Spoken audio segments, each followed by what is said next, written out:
All right, this is video, our Unit 3, Formative 1, Video 3, multi-step inequalities. So we're still doing the same thing. Solving, we're going to graph and do interval notation. All right, first one. Oops. All right, draw our line. All right, and I want to solve for the x, so I'm going to get rid of the 13, so I'm going to subtract 13. Okay, that cancels. So we end up with negative 21 is less than or equal to 3x. Now to get rid of 3, I'm going to divide. Okay, and then we're divided by a positive, so keep your sign. Okay, so we get x is greater than or equal to negative 7. So, number line. We got 0, negative 7 is my answer, and then the opposite is 7. Okay, so I'm going to put a circle above 7. Okay, and it's or equal to, so I'm going to shade in my circle. Okay, and again, when we read it, it's x is greater than or equal to negative 7. So greater than is to the right. Okay, all right, interval notation. So the first thing we see is we come to negative 7 is the first thing on the left. So that means I have a negative 7, and it's closed, so I have a bracket. And then the arrow goes to infinity, and then I close my bracket.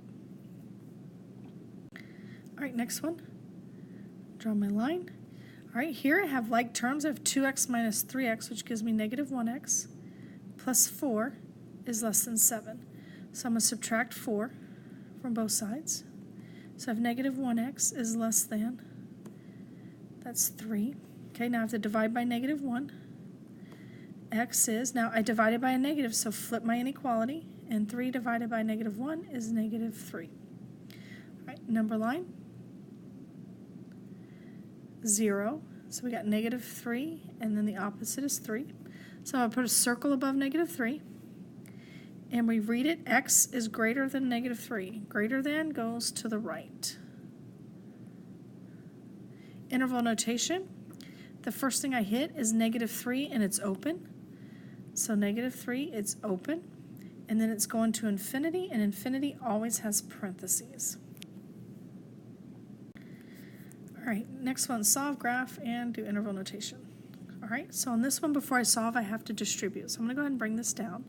16 minus 3y is greater than, now 4 times y is 4y, and 4 times negative 3 is negative 12. All right, I'm going to move my smaller y value, so I'm going to move my 3y, so I'm going to do the opposite. That cancels, so I have 16, bring down my greater than, 7y minus 12, so now I have to add 12. So that gives me 28, 7y, divide by 7, and y is less than 4. Okay. All right, number line. Have my 0. 4 is the answer, and the opposite of 4 is negative 4. Okay, so I'm going to put a circle above 4, and if we read it from the variable, it says y is less than 4, so less than is shaded to the left. Now, interval notation, if I follow my graph, first thing on the left is an arrow. So that's going to be negative infinity. And again, infinities always have parentheses. Okay, and then my graph goes to 4, and it's an open circle, so it is a parentheses. And that's all.